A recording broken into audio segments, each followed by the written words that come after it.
Hello and welcome to another episode of Hollywood Wargaming, and today we are doing another entry for our bolt action unit guide, one that is going to cap off our series on the anti-tank weapons, and this will be, if you haven't guessed by the title, Unconventional AT.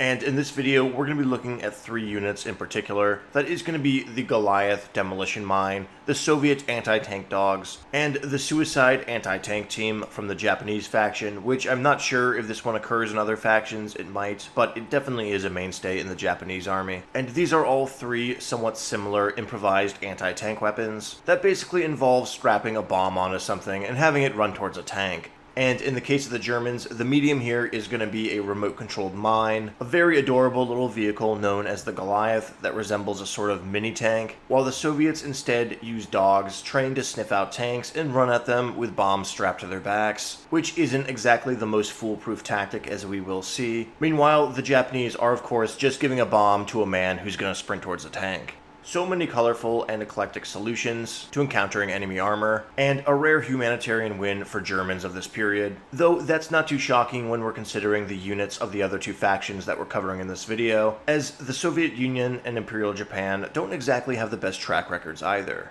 But first up, we are going to jump right in and take a look at the Goliath Demolition team. And this remote control vehicle was intended to engage enemy fortifications as much as it was armored vehicles, and would carry up to 220 pounds of high explosives that were remotely controlled by a nearby team of engineers. Now, these vehicles did have a rather limited operational range, as they were still connected to their remote controls via cable, and in real life it seems the Goliath were relatively inoperable, as these cables were often damaged by artillery or other battlefield issues, the most famous example of this of course being D-Day, though they certainly did see some practical use in the Warsaw Uprising and other miscellaneous demolition jobs. And this limited operational range and lack of reliability is definitely represented in the bolt action rules for the Goliath Demolition team, whose core gimmick is going to revolve around the special rule titled Remote Operated Mine, and this will infer how this weapon operates on the battlefield. Basically, you have your three-man squad who is remotely controlling the Goliath, with the Goliath itself unfortunately just being a sort of representative marker rather than an actual functioning battlefield model. And this team's remote control Goliath is going to be a single-shot attack with 18-inch range that can only be used to target stationary vehicles, i.e. ones without advance or run orders on them, or a unit within a building.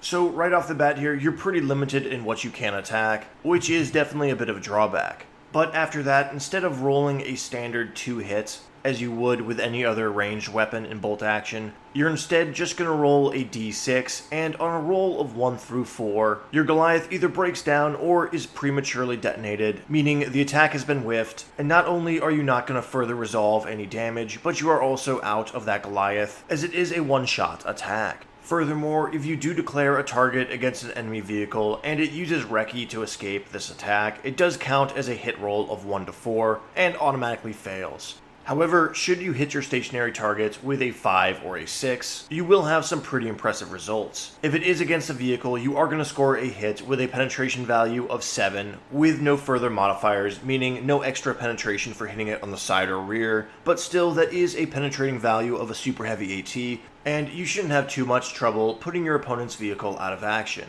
However, if you are targeting an enemy unit that is hiding inside a building, you will instead, on a successful hit roll of 5 or 6, score a hit equivalent to that of a heavy howitzer, which is going to be the largest high explosive template, and allow you to roll 3d6 hits against the unit within the building with a penetration value of 4. Now, that 4-inch high explosive profile is great for wiping infantry off the battlefield. However, with 3d6 hits against the building, there is a good chance you're going to score at least 12 hits and collapse the entire structure, killing everyone inside. So, should the stars align and you actually manage to get a hit against a stationary vehicle or entrenched unit, the Goliath Demolition team can actually really pack a punch and potentially destroy whatever it targets. However, there is a lot of ifs involved in setting this up, and when you combine that limited range of the Goliath AT mine with the fact that it does have a 33% chance of actually hitting, it makes for a not very reliable weapon profile, one that your opponents can easily avoid by simply not standing still with their vehicles or not getting inside buildings when there's a nearby Goliath team.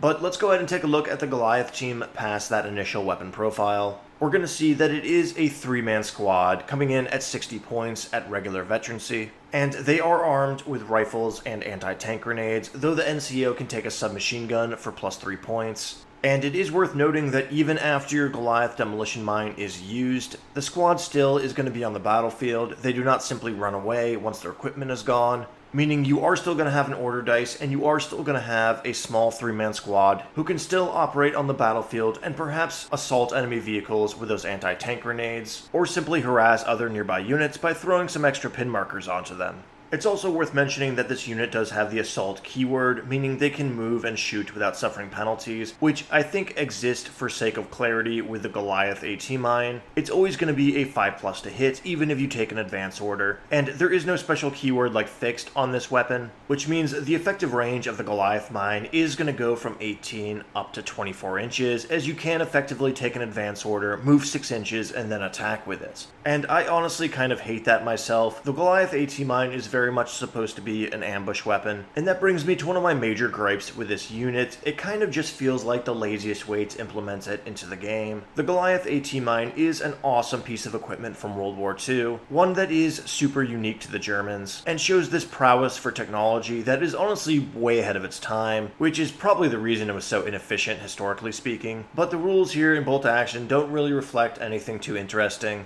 And overall, it's just pretty impractical and unusable, which I'm okay with. That's how it was historically. I just wish the rules were a little bit more interesting. That would perhaps make it funner to use and more interesting when it does appear on the battlefield. But let me know what you guys think in the comment section down below. Do you think the rules are fine because they're more streamlined and refined? Or do you wish there's a little bit more going on with how this unit operates? As a German player, I knew this was a unit that I wanted to have in my collection, but it never really sees the light of day. And if you are a German player looking for unique and effective items to put into your collection, this is perhaps one that you can skip. But that is going to move us along to our next unit in this Improv AT video, and that is going to be the Soviet Bomb Dog Squad. And yes, it's exactly what it sounds like. The Soviets train dogs to sniff out tanks and run towards them, which, when you factor a bomb strapped to their back into the equation, is actually a pretty ingenious way to deliver a payload towards an enemy target, albeit not exactly the friendliest one towards man's best friend, and one that is definitely not without its flaws. Notoriously, there were situations where these dogs failed to distinguish the difference between friendly and enemy tanks, and I could even imagine scenarios where somebody perhaps has a little bit of bacon left over in their pocket from that morning, and the dog's appetite starts to steer it in a different direction. Though having bacon in your pocket is probably no problem that any Soviet soldier ever had. But much like the Goliath tracked mine, these issues are represented in the rules for the Soviet Bomb Dog team, which once again is going to be a single-shot weapon with 18-inch range. However, this time you can only target stationary vehicles, and if your opponent's vehicle reacts by using recce to escape, your single-shot weapon will have no effect on the enemy target and will effectively be wasted. However, if you do manage to target a stationary vehicle, you will then roll a d6 and consult the following chart, with a roll of 2 or 3 missing the target and having no effect, and a 4, 5, or 6 hitting the target with a penetration value of 5, again with no further penetration modifiers. However, if you manage to roll a 1 when resolving a charge with a bomb dog, your dog has become confused and is now engaging the nearest friendly stationary vehicle. Now, if there is no friendly stationary vehicle, it counts as a 2 or 3, but if you do have a friendly stationary vehicle, you will then resolve that hit with a penetration value of 5 against your own friendly vehicle. So this attack is easier to hit your opponent vehicles than it is with the Goliath Demolition mine. However, you have a lower penetration value of 5, which is still respectable, being that of a medium AT gun, but you are also going to have the chance to whiff it and destroy your own friendly vehicle if it's nearby and also stationary.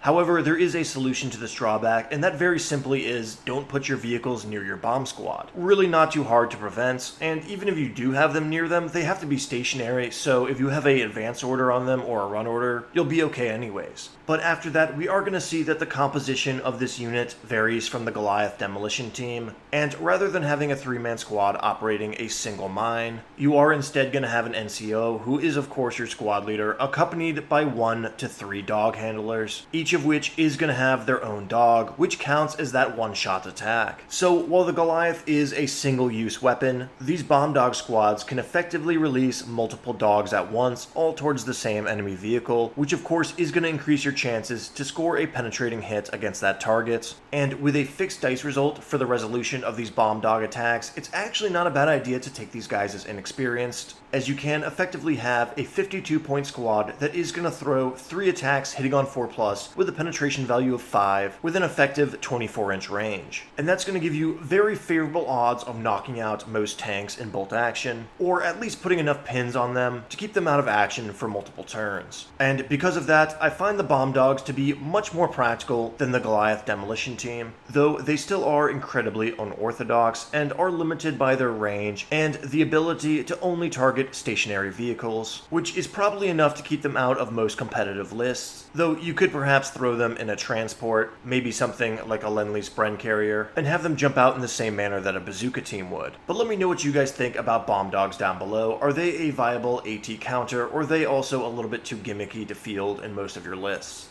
But lastly, we are going to move along to our third improvised anti-tank weapon in this video, and that is going to be the Suicide AT Bomber, again most commonly seen in the Japanese faction. And at just 20 points regular, 14 points inexperienced, you are getting a single model with the forward position scout keyword, who can more or less infiltrate onto the battlefield the same way a sniper or scout would, and has the kamikaze special rule, meaning when he completes a movement, be it an advance or run order, with base contact of an enemy vehicle, that vehicle is automatically going to suffer a hit with a penetration value of 8. Yes, you heard me right, a penetration value of 8, which is higher than a super heavy AT gun. And right away we see the benefits here of this not being equipped on a proxy device, as the human brain is much less fallible than that of a dog or a remote controlled vehicle, and will automatically hit its target so long as it can reach it. And I don't really have a whole lot to say about the Suicide Bomber, so I'll just jump to the conclusion here. These guys are insanely powerful and will kill basically any armored vehicle that they touch, and with an effective 12-inch range and the forward position keyword, they are essentially walking minefields and some of the best area denial tools in the game. And at just 14 points inexperienced and not taking up any valuable platoon slots, yes, that's right, these guys have their own special anti-tank platoon slots, you can reliably flesh out your activations and essentially halt your opponent's armored advance with a very minimal investment. Your opponent will need to scout them out and engage them with infantry rather than rushing their transports or tanks up the field, and that at the very least can bog them down for a turn or two, and at best will throw a wrench in the entire functionality of their list. And if you want to start looking at more competitive and cheesy strategies, you could throw these guys into the Japanese equivalent of a Jeep and rush them across the battlefield, giving them an effective range of 24 inches. And I have literally seen Tigers destroyed with this method,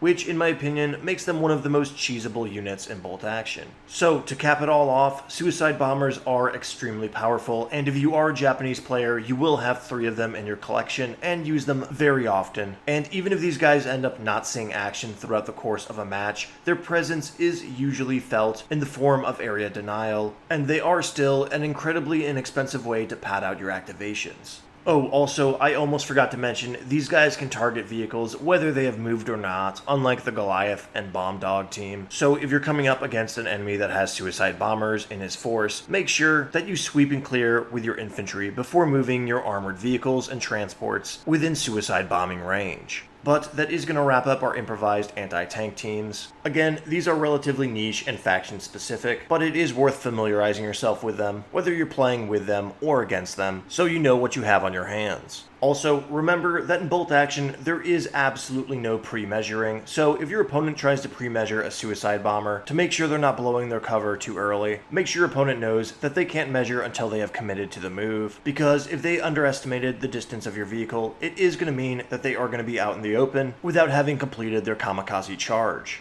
But as always guys, thank you for watching the video. If you want to see more entries in this bolt action unit guide, go ahead, leave a like, consider subscribing to the channel, turning on those notifications, and as always, until next time, take care.